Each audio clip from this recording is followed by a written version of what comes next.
فاطمة الزهراء عليها السلام بنت رسول الله قال: سمعت فاطمة أنها قالت: دخل علي أبي رسول الله في بعض الأيام فقال: السلام عليك يا فاطمة. فقلت: عليك السلام. قال: إني يجد في بدني ضعفا. فقلت له: أعوذك بالله يا أبتاه من الضعف. فقال: يا فاطمة ائتيني بالكساء يماني وغطيني به. وآتيته بالكساء يماني فغطيت به. وسرت أنظر إليه وإذا وجهه يتلألأ كأنه البدر في ليلة تمامه وكماله. فما كانت إلا ساعة وإذا بولدي الحسن قد أقبل وقال: السلام عليك يا أماه. فقلت: عليك السلام يا قرة عيني وثمرة فؤادي. فقال: يا أماه إني أشم عندك رائحة طيبة كأنها رائحة جد رسول الله. فقلت: نعم، إن جدك تحت الكساء. فأقبل الحسن نحو الكساء وقال: السلام عليك يا جداه يا رسول الله، أتأذن لأن أدخل معك تحت الكساء؟ قال: وعليك السلام يا ولدي ويا صاحب حوضي، قد أذنت لك. فدخل معه تحت الكساء. فما كانت إلا ساعة وإذا بولدي الحسين قد أقبل وقال: السلام عليك يا أماه. فقلت: عليك السلام يا ولدي ويا قرة عيني وثمرة فؤادي. فقال لي: يا أماه إني أشم عندك رائحة طيبة كأنها رائحة جد رسول الله. فقلت: نعم، إن جدك وأخاك تحت الكساء. فدنا الحسين نحو الكساء وقال: السلام عليك يا جداه والسلام عليك يا من اختاره الله، تأذن لي أن أدخل معكما تحت الكساء؟ فقال: عليك السلام يا ولدي ويا شافع أمتي، قد أذنت لك. فدخل معهما تحت الكساء. فأقبل عند ذلك أبو الحسن علي بن أبي طالب فقال: السلام عليك يا بنت رسول الله.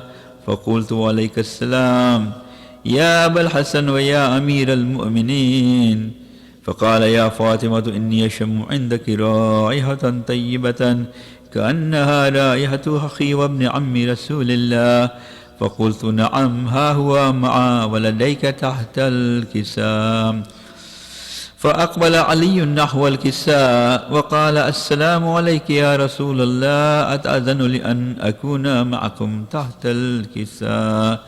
قال له: عليك السلام يا أخي ويا وسي وخليفتي ويا صاحب لوائي، قد أذنت لك. فدخل علي تحت الكساء.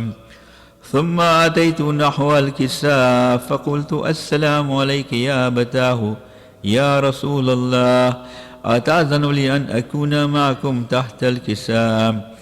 قال: وعليك السلام يا بنتي ويا بضعتي، قد أذنت لك. فدخلت تحت الكساء. فلما اكتملنا جميعا تحت الكساء أخذ بي رسول الله بطرف الكساء وأومى بيده اليمنى إلى السماء وقال: اللهم إن هؤلاء أهل البيت وخاصتي وحامتي، لحمهم لحمي ودمهم دمي، يؤلمني ما يؤلمهم ويحزنني ما يحزنهم. أنا حرب لمن حاربهم وسلم لمن سالمهم وعدو لمن عاداهم ومحب لمن أحبهم. إنهم مني وأنا منهم، فاجعل صلواتك وبركاتك ورحمتك وغفرانك ورضوانك علي وعليهم، وأذهب عنهم الرجس وطهرهم تطهيرا.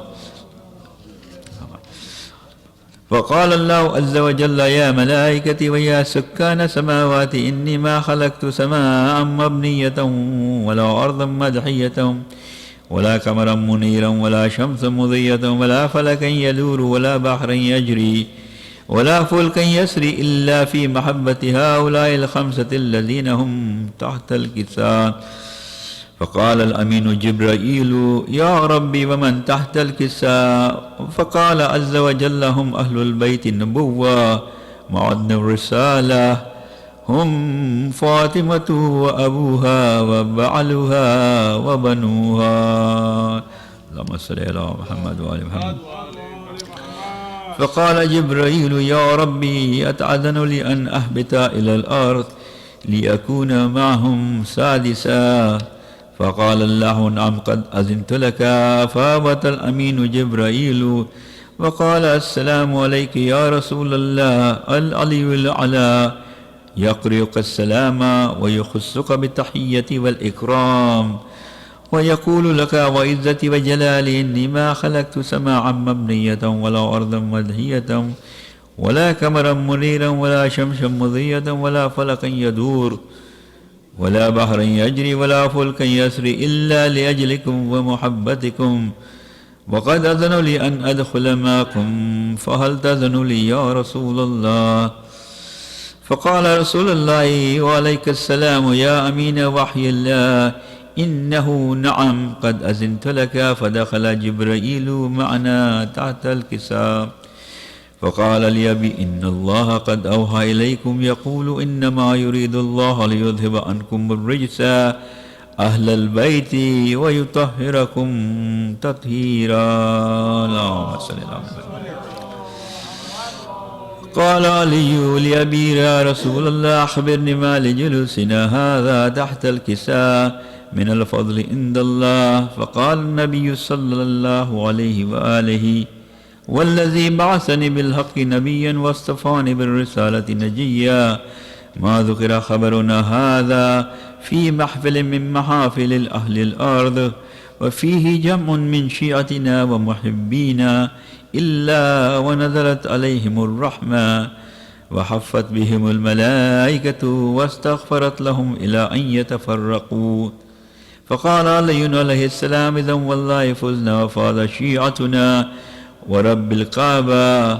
فقال أبي رسول الله صلى الله عليه وآله يا علي والذي بعثني بالحق نبيا واصطفاني بالرسالة نجيا ما ذكر خبرنا هذا في محفل من محافل أهل الأرض وفيه جمع من شيعتنا ومحبينا وفيهم مهموم إلا وفرج الله هما ولا مغموم إلا وكشف الله غما ولا طالب حاجة إلا وقضى الله حاجته.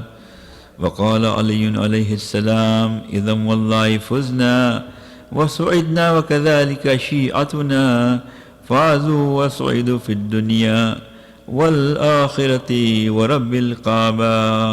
اللهم صل.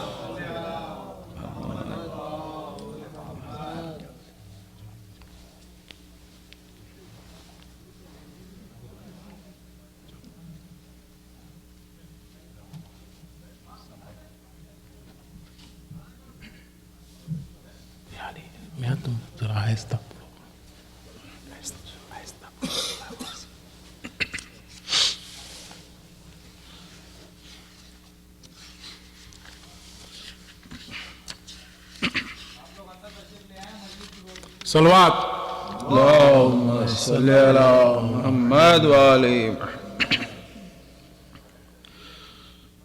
جز پنجتن کسی سے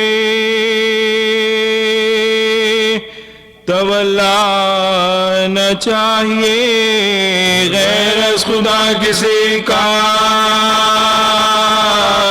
بھروسہ غیر از خدا کسی کا بھروسہ نہ چاہیے ایک در پہ بیٹھ کر ہو توکل کریم پر اللہ کے فقیر کو پیرا اللہ کے فقیر کو پیرا نہ چاہیے راحت خدا نے کیا تو نے شکر کا ویزا بھی 4 دن ہو تو شکوا ویزا بھی 4 دن ہو تو شکوا نہ چاہیے بیٹیاں تو پاسوں ایک جان بلبئی میں سچ کہوں یہ آپ کو بابا میں سچ کہوں یہ آپ کو بابا نہ چاہیے کہتی تھی فیضا شام میں بازاریوں ہٹو والے رسول پر ستم ایسا آلے رسول پر ستم ایسا نہ چاہیے یہ کون بیویاں ہیں تمہیں کچھ خبر نہیں زہرا کی بیٹیوں کا تماشا زہرا کی بیٹیوں کا تماشا نہ چاہیے جز پنجتن کسی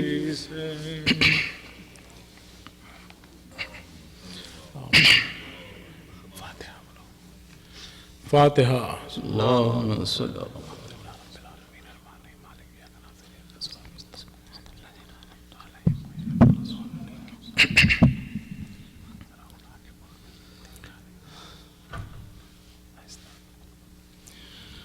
بیووں کا ملک شام میں جس دم گزر ہوا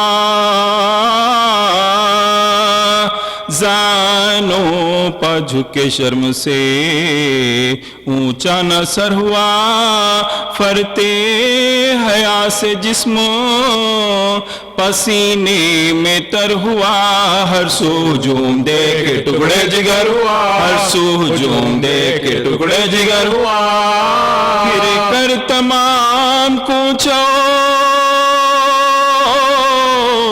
بازار شام میں شہزادیاں پہنچ گئی دربار عام میں شہزادیاں پہنچ گئی دربار عام میں دیر کی یزی سے عابد نے گفتگو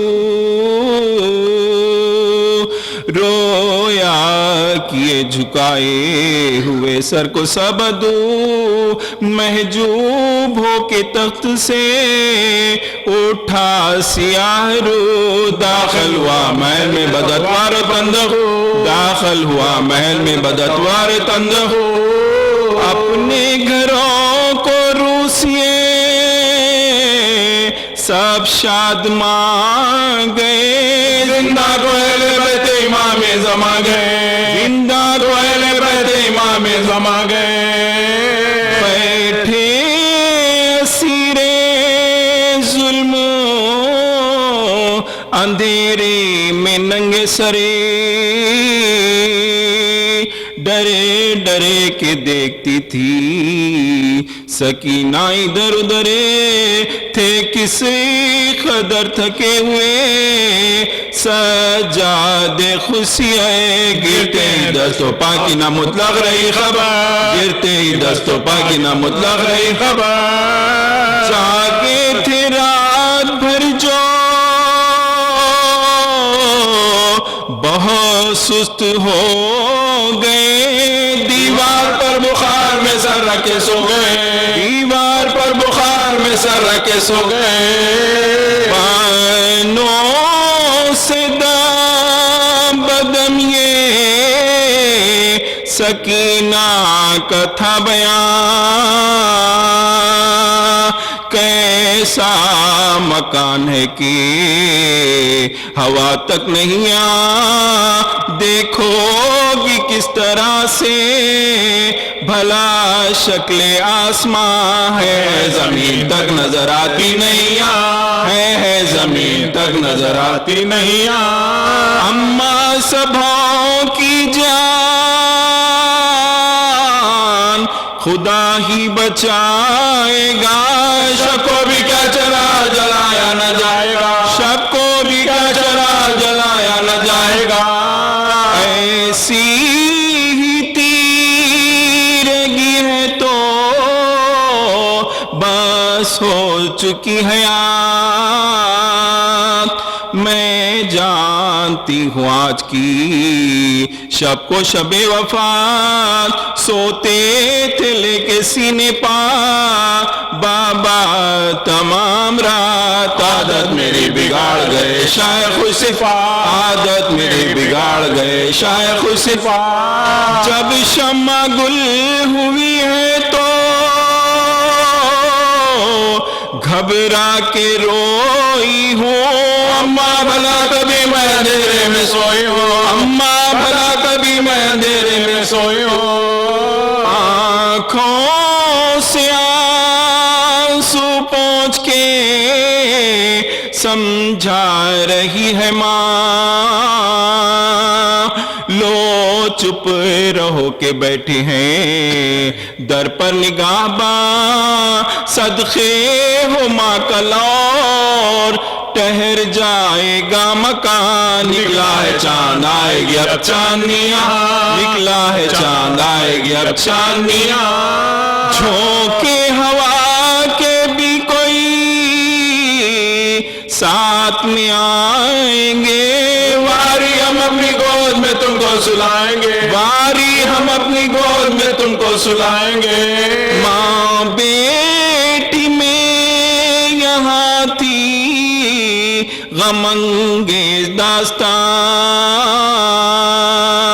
آئی پہر کے بجنے کی آواز ناگہاں ہوشیار بھائیو یہ پکارے نگاہ باں بھاگے اسیر تو نہ بچے گی کسی کی جان بھاگے اسیر تو نہ بچے گی کسی کی جان تڑپے دل اور حبس جو دے چند ہو گیا زندہ کا درگاہ کی طرح بند ہو گیا زندہ کا درگاہ کی طرح بند ہو گیا چلائی جلدی اٹھ کے سکینہ غضب ہوا ماں نے گلے لگا کے کہا شکر کی ہے جاں قربان جاؤں دل کو سنبھالو پے خدا دیکھو گزر گئی ہے پہر رات میں فدا دیکھو گزر گئی ہے پہر رات میں فدا اب تو بنی ہوئی ہے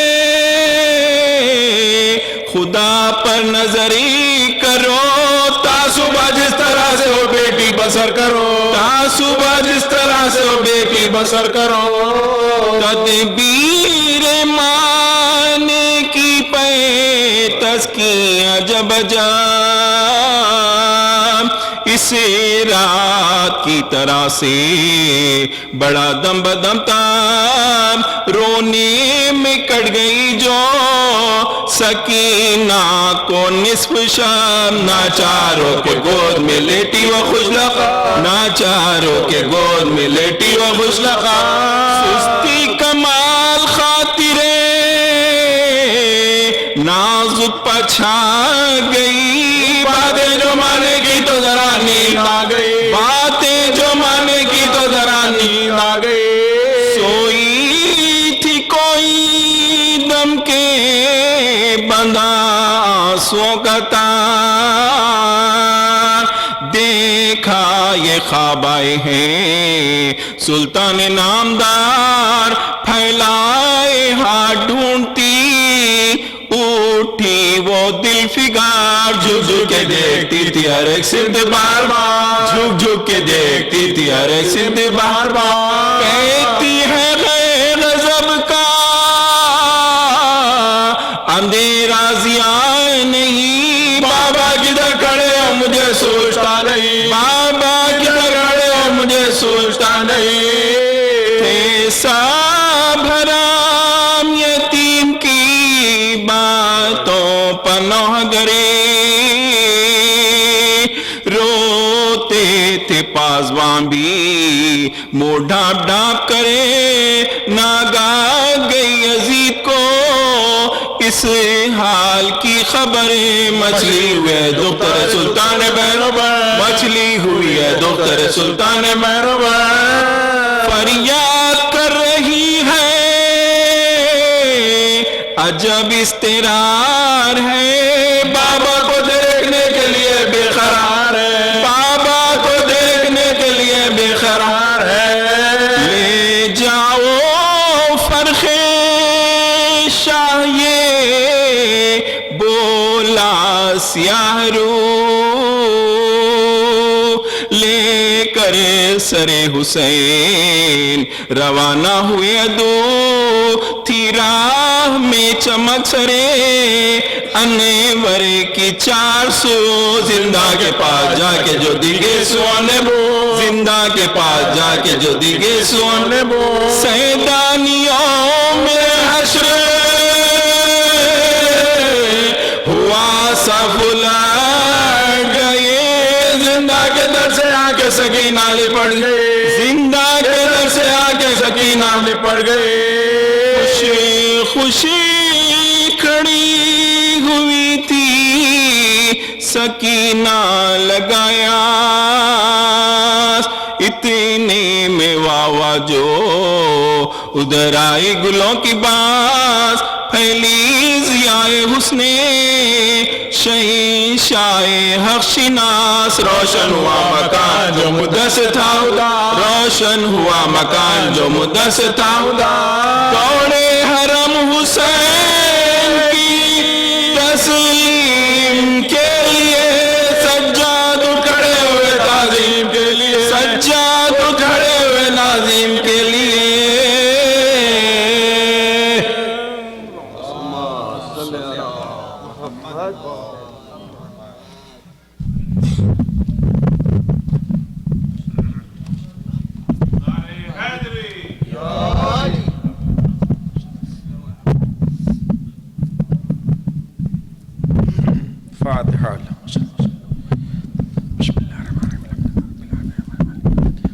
إياك نعبد وإياك نستعين اهدنا الصراط المستقيم صراط الذين أنعمت عليهم غير المغضوب عليهم ولا الضالين اللهم صل على محمد وعلى محمد وعجل. آپ حضرات ایک مرتبہ سورہ فاتحہ کی تلاوت فرما کے ملازم حسین صاحب کی روح کو اصالہ ثواب فرمائیں. بسم اللہ الرحمن الرحیم الحمدللہ رب العالمین الرحمن الرحیم مالک یوم الدین ایاک نعبد و ایاک نستعین اهدنا الصراط المستقیم صراط الذین انعمت علیہم غیر المغضوب علیہم ولا الضالین اللہم صلی علی محمد.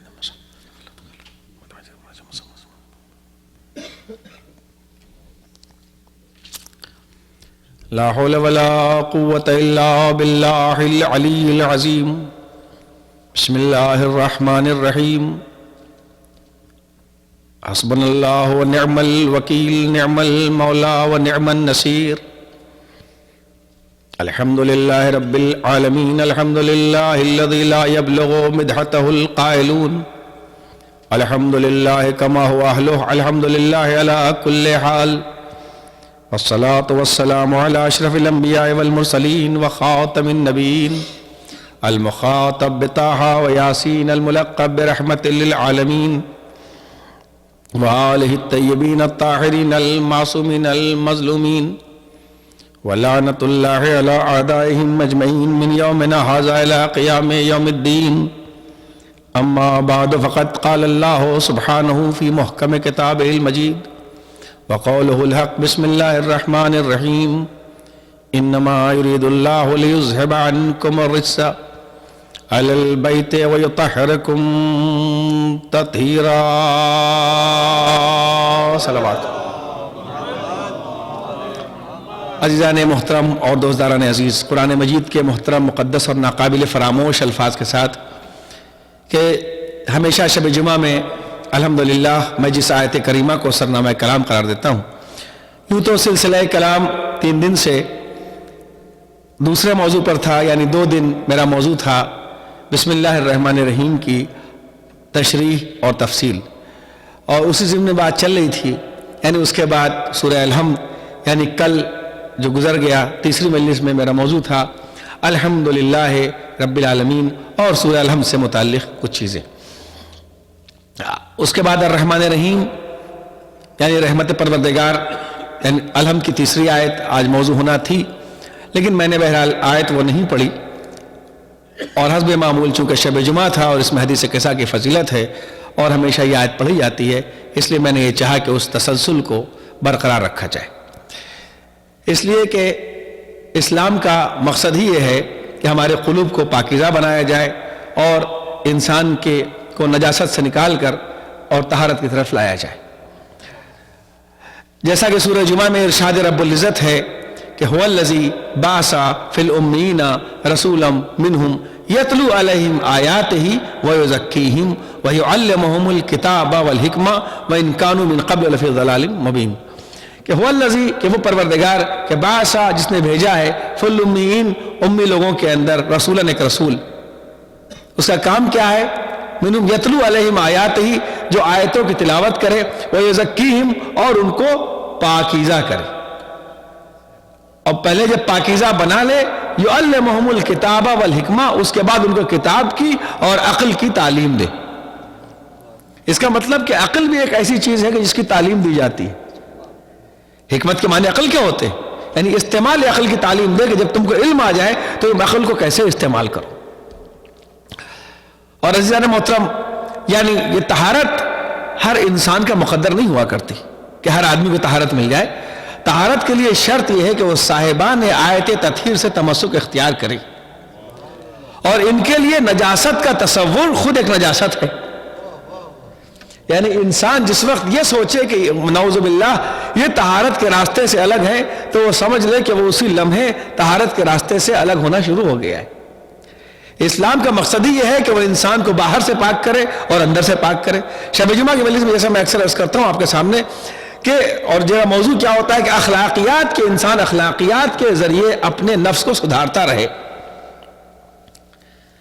اور اپنے کو انسان کا مقصد ہی یہ ہے، مقصد حیات ہی یہ ہے کہ وہ اپنے کو اندر سے بڑے سے بڑا بناتا رہے اور انسان کامل بنتا رہے. جیسا میں نے الحمد کے ضمن میں کل عرض کیا تھا کہ رب کے معنی یہ ہوتے ہیں کہ کسی چیز کے تمام لوازمات کو پورا کر کے اس کو منزل نقص سے منزل کمال تک پہنچانا. جیسے آپ ایک درخت چھوٹا سا ہے، بیج آپ نے ڈالا، بیج کا مطلب یہ ہے کہ یہ نہیں کہ آپ اس میں کچھ اور ڈال دیں، کہا نہیں، درخت میں پانی ڈالنا ہے. کیا چیز اس میں ضروری ہے جس سے درخت آگے بڑھے گا؟ جب درخت بڑھ جائے تو کتنا اس میں سے کاٹ دینا ہے تاکہ کیڑا نہ کھانے پائے، تاکہ درخت خوبصورت ہو، پھل بھی صحیح دے اور درخت قائم بھی رہے. تو یہی تربیت کے معنی ہوتے کہ الحمدللہ رب العالمین، یعنی تعریف کی ساری کے ساری اس اللہ کے لیے ہے جو پورے عالمین کی مسلسل پرورش کر رہا ہے. ہر شے منزل نقص سے منزل کمال کی طرف بڑھ رہی ہے. اس میں سب سے بڑا موضوع انسان ہے جس کو نقص سے کمال کی طرف بڑھنا ہے، لیکن شرط یہ ہے کہ وہ خود کا نقص سے کمال کی طرف بڑھنا چاہے. کہتے تو سبھی یہ ہے، جیسا کہ میں اکثر عرض کرتا ہوں کہ زندگیاں ہماری ڈائلاگ کے اوپر ہیں. جب آدمی ترقی نہیں کر پاتا، اندر سے خوف کا شکار ہوتا ہے، تو ڈائلاگ بول بول کے تسکین حاصل کرتا رہتا ہے، جو ہماری قوم کا علم.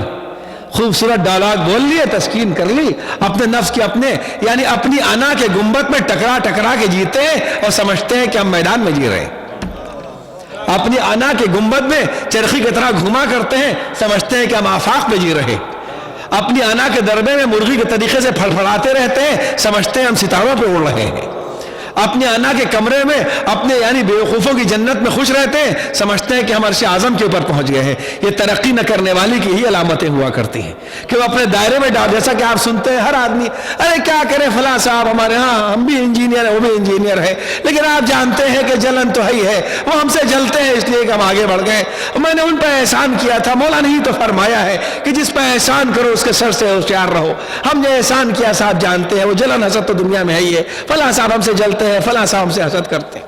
توجہ فرماتے ہیں کہ نہیں؟ یہ ڈائلاگ ہے ہمارے زندگی کے, ہے کہ نہیں؟ جانتے ہیں کہ مولا نے تو فرمایا ہے کہ اگر ترقی کرو گے تو لوگ برا کہیں گے. اب جانتے ہیں کام کرنے والے کو تو لوگ برا کہتے ہی ہیں, مطلب ہے کہ اگر لوگ ہمیں برا کہہ رہے ہیں تو آپ ہمیں کام کرنے والا سمجھیں. یہ سب زندگیوں کے ہمارے وہ ہیں کہ جس کے اندر اللہ محفوظ رکھے, مولا بچائے. ہم اسی کے اندر یہ اتنا آ سکے, ہم تو کچھ نہیں ہے, ہماری کیا حقیقت ہے, مطلب یہ کہ آپ ہمیں کچھ سمجھیں. ہم تو جاہل آدمی ہیں, ارے آپ نے بڑی عمدہ مجلس پڑھی, ارے ہم کیا مجلس پڑھتے ہیں, مطلب یہ کہ آپ ہمیں نمبر 1 مجلس پڑھنے والوں میں شمار کیجئے. ہاں, ارے آپ کا کیا میں مولا, آپ قبلہ و کعبہ آپ کی بڑی اہمیت ہے, قبلہ آپ جانتے ہیں کہ آپ کے جیسا تو کوئی نہیں ہے, آپ کے جیسا مل نہیں سکتا, آپ تو ذل الہی ہے, آپ کا کوئی جواب نہیں ہے. ارے نہیں, میری کیا حقیقت ہے, میں تو ایک معمولی آدمی ہے. مطلب یہ کہ آپ ان بڑے آدمی میں سمجھو جو اپنے کو معمولی آدمی کہتے ہیں. تو انسان کے نفسیات کو سمجھنا اتنا آسان نہیں ہے. ہر آدمی کہتا یہی ہے کہ میں کچھ نہیں ہوں, لیکن یہ بہت بڑی بات ہے کہ آدمی سمجھ لے میں کچھ نہیں ہوں. اتنا ہی ہے, یہی تو سب کچھ ہے کہ آدمی حقیقت میں سمجھے میں کچھ نہیں ہوں. یہ آسان بات ہے. اس لیے ہر آدمی کو تقویٰ تقویٰ تقویٰ تقویٰ از ناٹ ایزی جاب. وہی جو میں کہتا ہوں فلاں مولانا کے چہرے پر بڑا نور ہے, میں نے کہا ڈومینوز میں $25 کا نور ملتا ہے, میک اپ خرید لیجیے, ابھی چہرے پر نور آ جائے گا. صلوات دے دیں محمد علی محمد پر. اچھا سارا نور کیا ہو تو بھائی جرمنی میں رہ رہے ہیں مولانا, میں یہاں رہ رہا ہوں, ابھی انڈیا جاؤں گا انشاءاللہ, جب مولانا لے جائیں گے اور جب لائیں گے تو سارا چہرے کا نور جو آپ کو دکھائی دے رہا ہے پتہ چل جائے گا 2 دن کے اندر وہاں کی گرمی میں.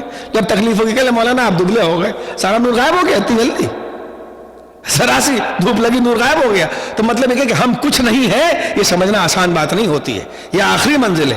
ابتدا یہ تھی کہ میں تھا اور دعویٰ علم کا, انتہا یہ ہے کہ اس دعوے پر پچھتایا بہت. تو آسان نہیں ہوتی انسان کی کہ آدمی سمجھے ہم سچ میں کچھ نہیں ہیں, ہم سچ میں کچھ ہیں, اور سچ میں ہم اب دائرہ انا سے باہر نکل چکے ہیں. لیکن ہم تو سب کے لیے دعا کرتے ہیں اللہ سب کو آگے بڑھا دے. ہم تو اپنے بھائی کے لیے بھی دعا کرتے ہیں, بھتیجوں کے لیے بھی دعا کرتے ہیں, ہم چاہتے ہیں سب آگے بڑھے, اللہ سب کو ترقی دے, لیکن وہ اتنی ترقی دے کہ اگر سب کو لے جائے 50 پر تو میں 100 پر آؤں. یہ آسان بات ہے کہ آپ دوسرے کے لیے دعا کریں, ہم سب کے لیے دعا کرتے ہیں اللہ سب کو ترقی دے.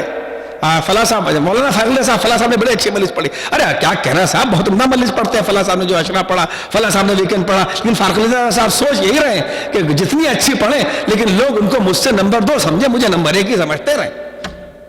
تو اس از ناٹ ایزی, یہ آسان نہیں ہوتا ہے کہ آدمی اخلاقیات کی منزل کو سمجھ. ہم سب کے لیے دعا کرتے ہیں سب آگے بڑھیں, لیکن ہم سے 2 جوتا پیچھے ہی رہیں. تو اتنا آسان نہیں ہے کہ انسان یہ سمجھے کہ حق کسے ملے, مستحق کو, جو جس کا استحقاق ہے وہ اسے مل جائے. اور سب سے بڑی انسان کی غلطی یہ ہے کہ وہ انسان پریشان کب ہوتا ہے, جو اسے خدا دیتا ہے رحمت کی بنیاد پر, بات آگے موضوع پر, وہ اس کو اپنا حق سمجھنے لگتا ہے. جیسے ہی جو رحمت پروردگار سے مل رہا ہے, وہ شہرت ملے, عزت ملے, دولت ملے, اولاد ملے, سکون ملے, جو ملے اللہ اپنی رحمت سے دے رہا ہے, آپ اسے اپنا حق سمجھنے لگے. جس دن آدمی اپنا حق سمجھنے لگتا ہے, سمجھ لے اسی دن وہ اپنی ضلالت کی منزل پہ پہنچ چکا ہے. کبھی اپنی صلاحیتوں کو کیلکولیٹ کرتے, کبھی اپنی قابلیت کو کیلکولیٹ کرتے, کبھی اپنی کیپیسٹی کو کیلکولیٹ کرتے, تب سمجھ میں آتا ہے کہ اللہ تمہیں کیا کیا دے رہا ہے. تم تو اس قابل میں نہیں تھی کہ تم کو اتنا سا دیا جاتا, وہ اتنا دے رہا ہے. کہا اسی لیے کہا تم میرا شکر ادا کرو تو تمہیں ملے گا. اور رحمت پروردگار وہ ہے کہ انسان کبھی بھی رحمت سے الگ نہیں ہو سکتا. اصول کافی میں ایک روایت پڑھوں آپ کے سامنے کہ ایک مرتبہ ایک آدمی کو چھینک آئی, امام نے فرمایا یا رحمکم اللہ, تمہارے اوپر رحم کرے اللہ. تو کہا مولا یہ بتائیے کافر کو کیا کہیں. دوسرے صحابی نے کہا ہداک اللہ, اللہ تمہاری ہدایت کرے. امام نے کہا نہیں, ہدایت کی بات مت کرو, اس کو بھی کہو کہ یرحمک اللہ, اللہ تمہارے اوپر رحم کرے. صحابی نے پوچھا کیوں؟ کہا اگر رحم نہیں کرے گا تو ہدایت نہیں مل سکتی. صلوات دے محمد علیہ محمد پر. یعنی جو چیز بھی ہے وہ رحمت پروردگار کا. میں نے کسی بار بار عرض کیا تھا کہ عرفا نے یہ لکھا ہے کہ رحمت ہی اس کی ایک صفت ہے, اور ہر صفت تابع رحمت ہے. رازق ہو, خالق ہو, کچھ بھی ہو, وہ سب اس کی رحمت کے تابع ہے. جب اس کی رحمت سے آدمی ذرہ برابر بھی کسی وقت الگ نہیں ہو سکتا. اللہ نے کہا نا کس کو پہلے معصوم, پہلے معصوم کو کیا کہا؟ بھائی میں نے کہا تھا، یہ نہیں کہا کہ وما ارسلناک الا رحیم للعالمین، تم کو ہم نے اس لیے نہیں بھیجا کہ تم بس کل الحمد پہ پڑھا تھا، آج رحمان الرحیم پہ پڑھ رہا ہوں کہ وما ارسلناک الا رحیم، تم رحم کرنے والے نہیں ہو، وما ارسلناک الا رحمۃ للعالمین، ہم نے تم کو نہیں بھیجا مگر یہ کہ اپنی رحمت پوری بھیج دی ہے. یعنی اپنی صفت کی وہ بات کر رہا ہے کہ جیسے صفت کوالٹی نہ دیکھی جا سکتی، نہ چھوئی جا سکتی، نہ سمجھی جا سکتی، یہ ایبسٹریکٹ ناؤن ہے نا، اسی طریقے سے میرا رسول بھی اس منزل پر ہے کہ تم اسے دیکھ تو سکتے ہو، اس کی ذات کو سمجھ نہیں سکتے. صلوات بھیجیں محمد علی محمد پر. اور اس کے بعد پہلے کے لیے کہا رحمت للعالمین، اور آخری معصوم کے لیے آپ کہتے ہیں کیا؟ السلام علیکم صاحب العصر والزمان، السلام علیکم یا خلیفۃ الرحمان. اے وہ کہ جو روئے زمین پر رحمان کی خلافت کر رہے ہیں، رحمان کی جا پہلا ہے وہ بھی رحمت، آخری ہے وہ بھی رحمت. صلوات بھیجیں محمد والے محمد.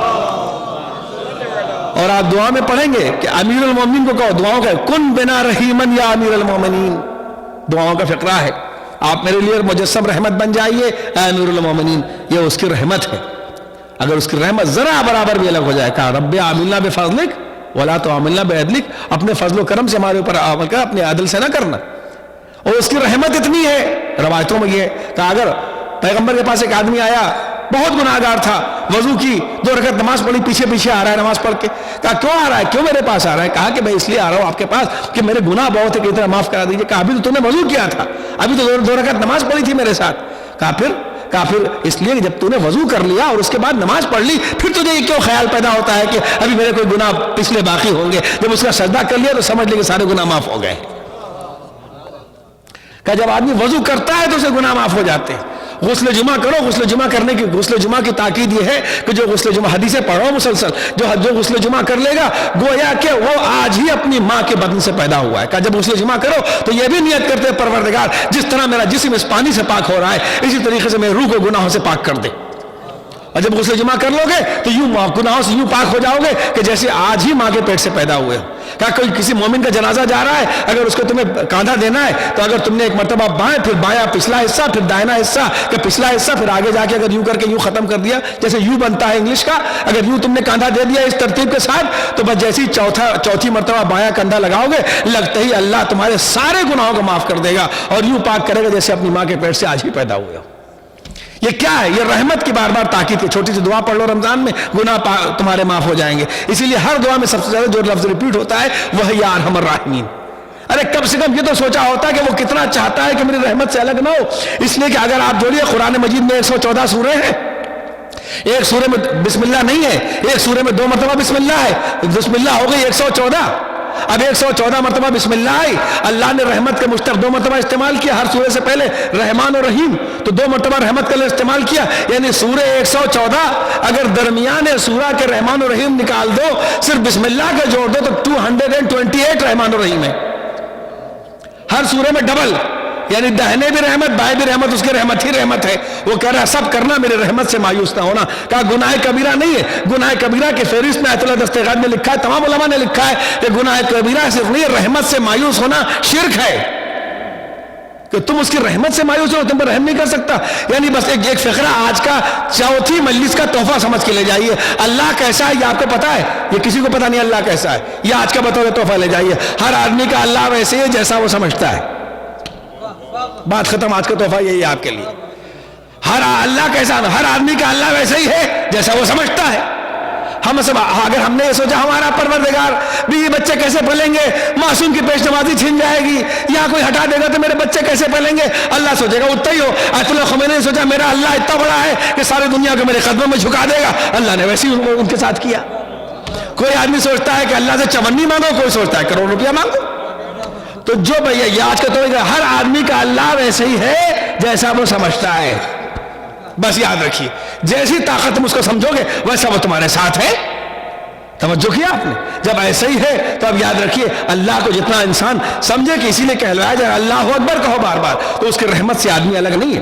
یہاں تک کہا گیا کہ روز محشر ایک آدمی ایسا بھی ہوگا کہ جو آدمی یہ کہے گا پروردگار جب تیری ہمیشہ نافرمانی کی تو پھر آج تو جہنم میں جانے کو کہہ رہا ہے، کم سے کم آج تیری اطاعت کر لوں.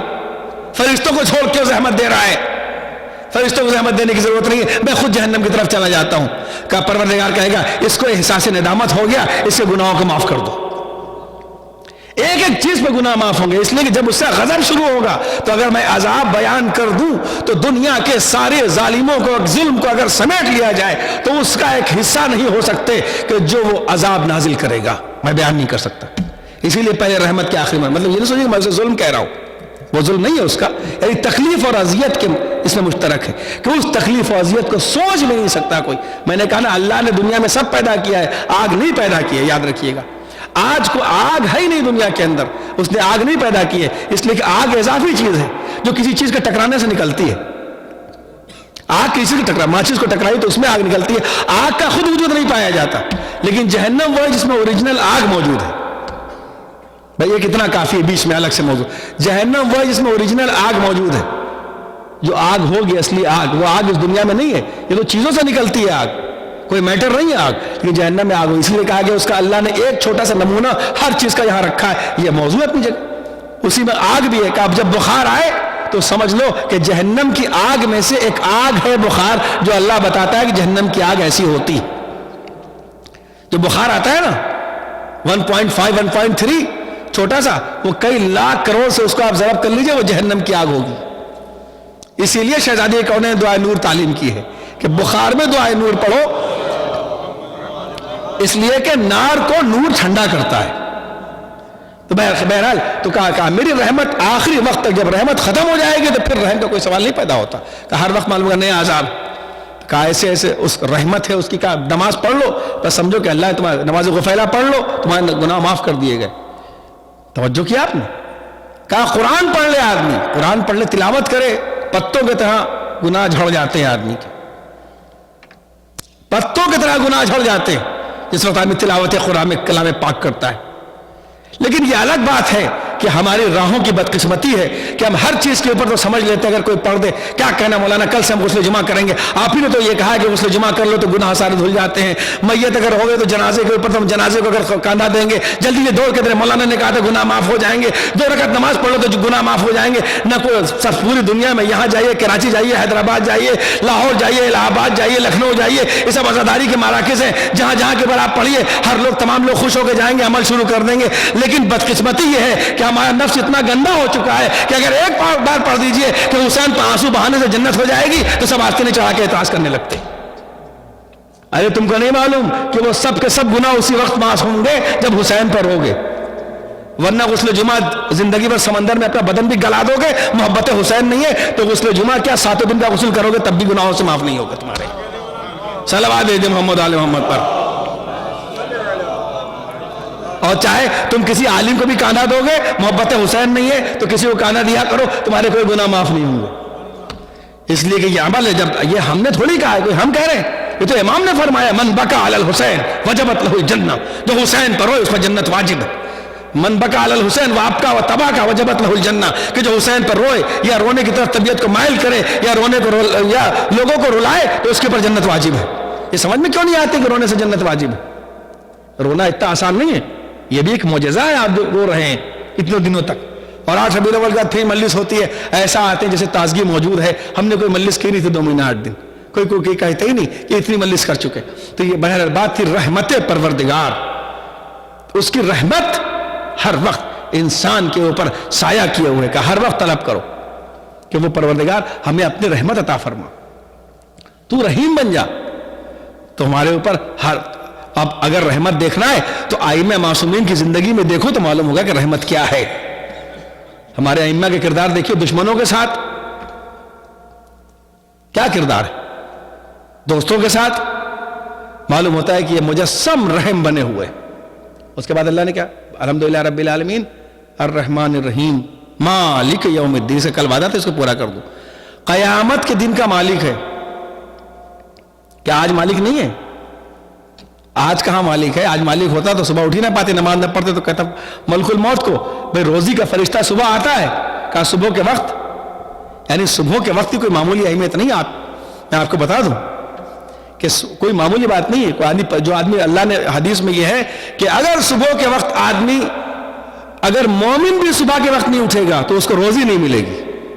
میں نے اپنی وصیت میں سب سے پہلی بات یہ لکھی ہے کہ جو اگر صبح صادق سے لے کر اور دن نکلنے تک میری اولادیں اس پر عمل کرتی رہی تو میں ضمانت لیتا ہوں کہ وہ روزی کے لیے کہیں پریشان نہیں ہوں گے. یہ میری وصیت کا پہلا جملہ ہے. تو کہ اس لیے کہ اس کی اتنی تاکید ہے, کہا گیا کہ وقت من اوقات الجنہ, جنت کے وقتوں میں سے ایک وقت ہے وہ صبح کا وقت, صبح کی نماز کا جو ہوتا ہے. کہا اگر کافر بھی جاگے گا تو میں اسے روزی دوں گا, مومن بھی نہیں جاگے اسے روزی نہیں دوں گا. کہ اللہ نے ایسا کر دیا, بھائی اب تو سو گیا, میری نماز نہیں پڑھی, روزی کا فرشتہ پیچھے, اسرائیل آگے, ملک الموت تم چلے جاؤ, چھوڑو, اب اٹھنے کی ضرورت ہی کیا ہے. کوئی آدمی نماز چھوڑتا؟ ہم تو اپنے مالک ہیں, مالک کہہ رہے ہیں نماز پڑھو, ہم سو رہے ہیں.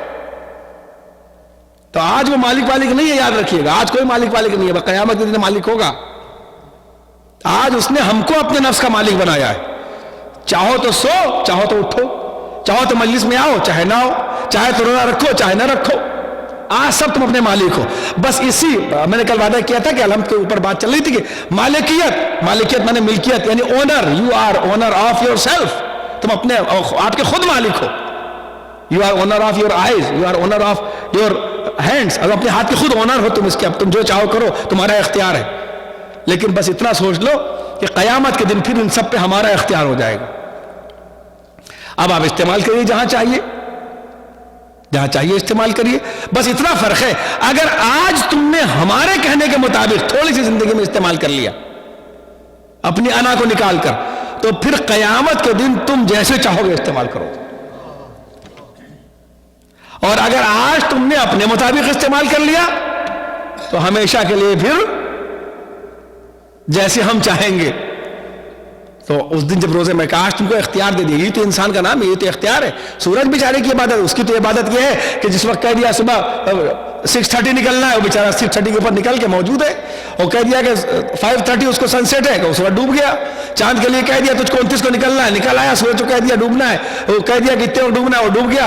انسان نہیں ہے, کہا تم جب چاہو جیسے چاہو تو پورا اختیار ہے, جہاں چاہو آنکھ استعمال کرو, جہاں چاہو ہاتھ استعمال کرو. لیکن جب ہماری ملکیت ہوگی تو پھر جب ہماری وہ لگے گی, کیا کہتے ہیں, ہمارا دیوان لگے گا, جب عدالت لگے گی, تو اب اس کے بعد وہی میں نے کہا تھا نا کہ ہر انسان کے کاندھے پر بالغ ہونے کے بعد ایک ویڈیو کیمرہ یہاں لگا دیا جاتا ہے. وہ اس کا کام یہ ہے کہ بس ویڈیو کا کام یہ وہ چلتا رہے, فوٹو کھینچ رہی ہے کھٹا کھٹ, ہر لمحہ ہر سانس, یہاں گئے وہاں گئے, یہ کھایا یہ پیا یہ کہا, اور پورا ویڈیو کیمرہ چل رہا ہے. جس دن مریں گے پورا کیسٹ. آخرت کس کا نام ہے سن لیجیے آپ بیچ میں, تاکہ مالکیت معلوم ہو جائے. مالک یوم الدین, سورہ الحمد بات چل رہی تھی, میں نے سوچا کہ 10 منٹ سے میں 8 کم سے کم ایک آیت پہ پڑھی جائے.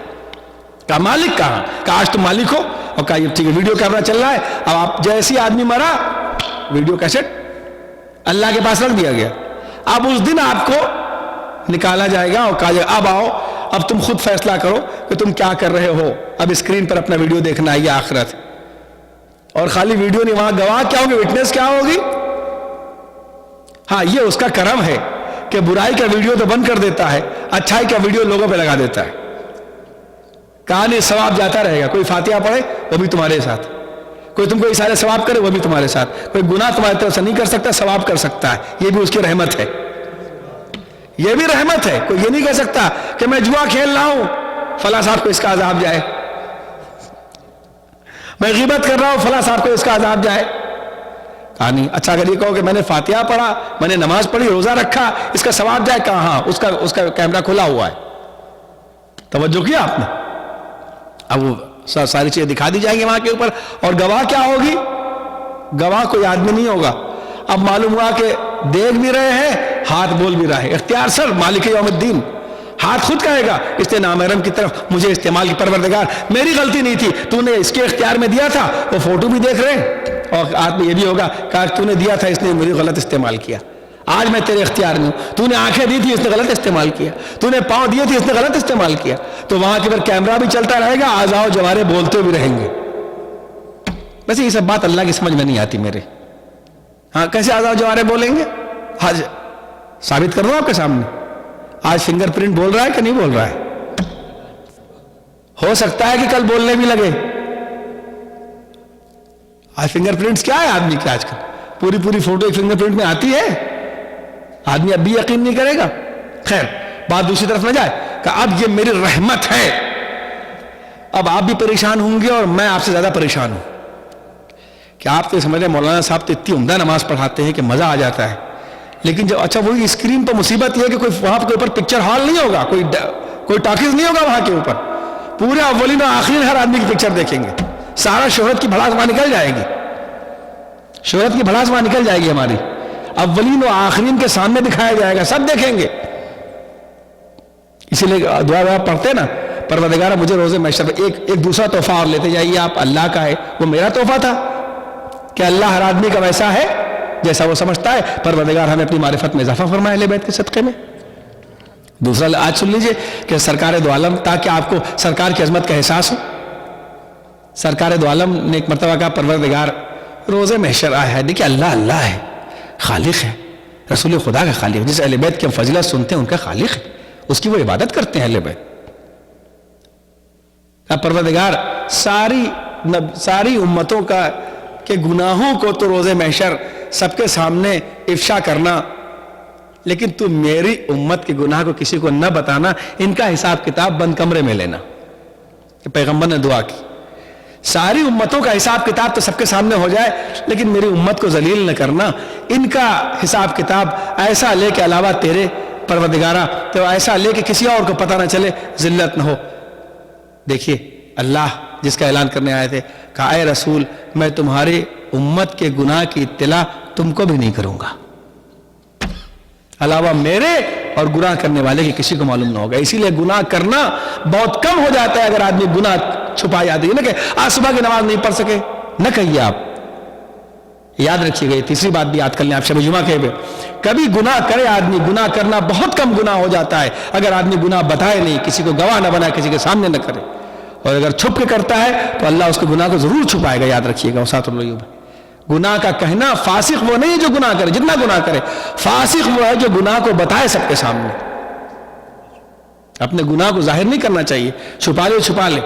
اب تو پریشان ہوں گے آپ، ہر آدمی کی زندگی میں کچھ نہ کچھ ایسے اعمال ہوتے ہی ہیں، اس کی شاید غرور توڑنے کے لیے کہ اگر وہ یاد آ جائے تو ساری چوکھڑی بھول جاتی ہے۔ ہر آدمی کی زندگی میں کچھ نہ کچھ ایسے گناہ ہوتے ہی ہو ہی جاتے ہیں کہ اگر وہ یاد آ جائے تو ساری چوکھڑی بھول جاتی ہے۔ اس سے اچھا کوئی لفظ نہیں میرے سامنے آئے، ہم وہی جو بڑے اکڑ رہے ہیں، ہم وہی مولانا سب کے سامنے بیٹھے ہوئے ممبر کے اوپر ابا قبا پہن کے اللہ رسول سے قیل و قال کر رہے ہیں، ارے یہ ہم سے حرکت ہو گئی تھی۔ تو ہر آدمی کی زندگی میں شاید غرور توڑنے کے لیے ایک کیا چند گناہ ایسے ہوتے ہی ہیں کہ سر جھکائے تو ساری ان کی چوکھڑی بھول جائے۔ اب جب اللہ دکھائے گا اس دن، لیکن یہ اس کی رحمت ہے کہ خالی وہ کیسٹ بند کر کے نہیں رکھتا، زندگی کا ثواب کا کیسٹ خالی نہیں کھلا رہتا، جو لائف کا گناہ کا کیسٹ ہے وہ بھی کھلا رہتا ہے۔ کہا اگر تم استغفار کر لو گے ہم گناہوں کو سینسر کرتے چلے جائیں گے، اگر تم توبہ کر لو گے سارے تمہارے ویڈیو کیسٹ چلتے چلے جائیں گے۔ اس لیے ہمیں یہ سمجھنا چاہیے کہ اس کی بہت بڑی رحمت ہے کہ اس نے استغفار اور توبہ کا راستہ کھلا رکھا ہے۔ کہا اگر تم چھپاؤ گے تو ہم بھی چھپائیں گے۔ تو کہا گیا جب تم توبہ کر لو گے ہم تمہاری زندگی کے سارے گناہ دھوتے جائیں گے اور کسی کو نہیں بتائیں گے علاوہ ہمارے۔ اس لیے ہمیشہ گناہ کرے آدمی اپنی جگہ چھپ کے گناہ کر لے۔ میں یہ نہیں کہہ رہا ہوں کہ کرے مگر بتائے نہیں کسی کو، یہ نہیں کہ آپ کر لیجئے گناہ، یہ میں نہیں کہہ رہا ہوں کہ آپ چھپ کے گناہ کریے۔ اچھا کوئی گناہ جو اکیلے کر سکتے ہیں وہ کر لیجئے، جو دو آدمی کی شرکت ہو تو اس میں تو دوسرا کرنے کی طرح آ ہی جائے گا۔ صلوات بھیجے محمد علیہ محمد پر۔ تو آدمی نماز نہ پڑھے بند کمرے میں ٹھیک ہے، تو بہرحال تو کہا گیا کہ یہ بہت سخت گناہ ہے۔ اس میں بہت سے واقعات میں دماغ میں آ رہے ہیں لیکن میں بریک لگا رہا ہوں اپنے اوپر تاکہ موضوع نہ ٹوٹ جائے۔ بہت سخت گناہ ہے، اس کی رحمت رہے گی اگر آدمی سے گناہ ہو گیا استغفار کر لے، لیکن تم گناہ کے بتانے کا مطلب یہ ہے کہ تم اس پروردگار کی نافرمانی کی تخفیف کر رہے ہو۔ وہاں علی صاحب نے ایک بحث چھیڑی تھی تجربی کی، وہ اجتہاد کی آخری بحث ہے، اس کے ذمہ یہ بات آتی کہ تم کو مطلب ہے کہ تم نے گناہ تو کر لیا لیکن تمہاری ہمت کیسے پڑ رہی کہ گناہ کو تم سب کو بتا رہے ہو؟ تم نے اس کے شان کے خلاف بھی کیا اور جرات بھی کر رہے ہو۔ تو بہرحال انسان کو یہ چاہیے کہ ہر وقت اس کی رحمت سے وابستہ و پیوستہ رہے۔ اور کہا گیا رحمت کا دروازہ کون ہے؟ میں حدیثیں پڑھ رہا ہوں آپ کے سامنے، روایتیں عرض کر رہا ہوں۔ کہا اس کی رحمت کا آخری دروازہ، اللہ کی رحمت کا آخری دروازہ حسین ابن علی، جو اس دروازے پر اللہ کی رحمت نہیں طلب کر سکے گا اور اس دروازے پر نہیں معاف کیا جائے گا، پھر اس کے بخشے جانے کا کوئی سوال ہی پیدا نہیں ہوتا. اور یہی بات کربلا والوں نے یقین دلائی تھی ہم کو. جو ہم یہ کہتے ہیں کہ حسین پر رونے سے جنت ملے گی، اس سے ہم یہ تھوڑی کہتے ہیں کہ آدمی گناہ کر لے. اس سے مراد یہ ہوتا ہے کہ حسین کے پاس اگر آؤ گے تو اللہ کی رحمت سے مایوس نہیں ہوگے. اگر حر اللہ کی رحمت سے مایوس ہو جاتا تو یزید کی طرف رہتا. اگر وہب قلبی اللہ کی رحمت سے مایوس ہو جاتے تو عیسائی رہتے. اگر ان کے ذریعے جو رحم مل رہا تھا جون اگر ان کے رحم و کرم سے مایوس ہو جاتے تو شہدائے کربلا میں نہ ہوتے، ہے کہ نہیں؟ تو بہرحال عزیزان محترم و دوزکا آخری دروازہ رحمت کا حسین ابن علی. اگر اس دروازے پر کسی رحمت طلب نہ کی، توبہ قبول نہیں ہوئی، استغفار نہیں ہوا، نہیں معاف کیا گیا، تو اس کے معاف ہونے کا اور استغفار کا کوئی سوال پیدا ہی نہیں ہوتا. میں تو اکثر کہتا ہوں اگر اللہ نے توبہ نہ پیدا کی ہوتی، استغفار نہ پیدا کیا ہوتا، تو جس دن آدمی کو گناہ کا احساس ہوتا غیرت دار اسی دن مر جاتا. تو استغفار یہ ایک بلند مرتبہ اللہ کی رحمت کو طلب.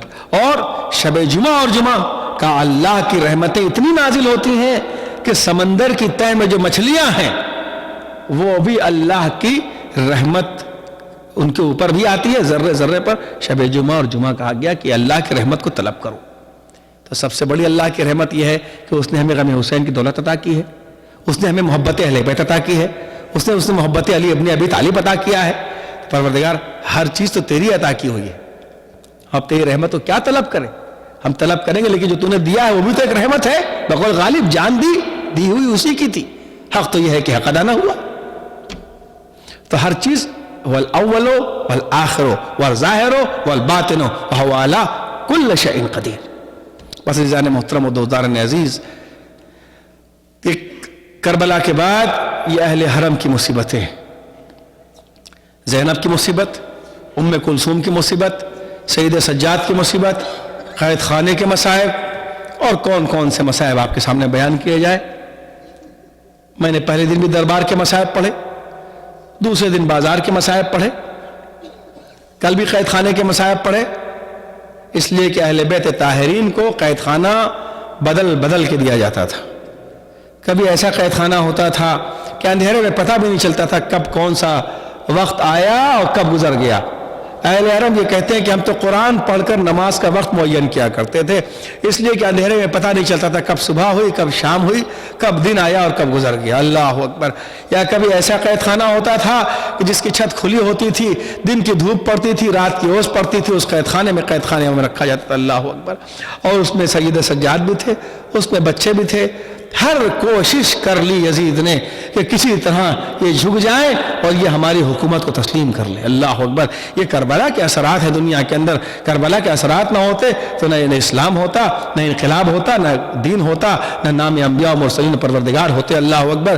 اور عزیزان محترم و دوستداران عزیز، کتنی مصیبتیں تھیں کہ ایک دن جب سید سجاد نے یہ دیکھا کہ جناب زینب سلام اللہ علیہ بیٹھ کر نماز پڑھ رہی ہیں، کہا پھپھی اماں آج آپ بیٹھ کے کیوں نماز پڑھ رہی ہیں؟ یاد رکھیے واجب نماز نہیں تھی، واجب نماز زینب نے آخر وقت تک کھڑے ہو کر پڑھی ہے، بیٹھ کے نہیں پڑھا ہے. وہ نماز شب تھی، مستحب نماز تھی جو آپ پڑھ رہی تھی. ایک مرتبہ کہا کہ پھپھی اماں آپ بیٹھ کے کیوں نماز پڑھ رہی ہو؟ یعنی دیکھیے اس وقت ہمارے امام حسین علیہ السلام نے جناب زینب کبریٰ کی اس عظمت کو یاد دلایا کہ دیکھو اے بہن لا تنسانی فی صلاۃ اللیل، مجھے نماز شب میں نہ بھولنا.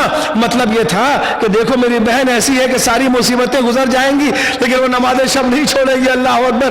اس بات کا اعلان حسین نے زینب کی عظمت کا اعلان کیا، اور یہاں چوتھے امام نے عظمت زینب کبریٰ کا اعلان کیا کہ کہا پھوپھی اماں آج آپ بیٹھ کے کیوں نماز پڑھ رہی ہیں؟ یہ بتا دیا کہ میری پھوپھی نے کسی وقت مستحب نماز بھی تمام مصیبتوں کے عالم میں بیٹھ کے نہیں پڑھی ہے. کہا اے بیٹا کھانا اور پانی اتنا کم آتا ہے اللہ اکبر کہ میں بچوں کو دے دیتی ہوں. اب زینب کے بدن میں اتنی طاقت بھی نہیں رہ گئی ہے، اتنی طاقت بھی نہیں رہ گئی ہے کہ اب زینب کھڑے ہو کر نماز پڑھ سکے. اسی لیے روایت تو یہ ملتا ہے کہ جس وقت قید خانے سے چھوٹے ہیں اور اس کے بعد دربار میں طلب کیے گئے ہیں تو جاتے وقت عالم یہ تھا کہ جب بچے کھڑے ہوتے تھے اور بیٹھ جاتے تھے، سید سجاد کھڑے ہوتے تھے اور بیٹھ جاتے تھے، یعنی تھوڑا سا وقت تھا لیکن کافی دیر لگ گئی تھی وہاں تک پہنچنے. وہ نقاہت عالم تھا. اللہ اکبر. عزیزو عزیزان محترم صداران مظلوم کربلا، یعنی اس کے بعد بھی میں تو اکثر یہ کہتا ہوں کہ کربلا کے میدان میں جو شہید ہو گیا اس کی پیاس کربلا میں بجھ گئی، پیاس بجھ گئی، لیکن جو کربلا کے بعد زندہ رہا وہ زندگی بھر پیاسا رہا، اس لیے کہ جب تک وہ زندہ رہا اس وقت تک کیا اس نے کبھی جی بھر کے پانی پیا ہوگا؟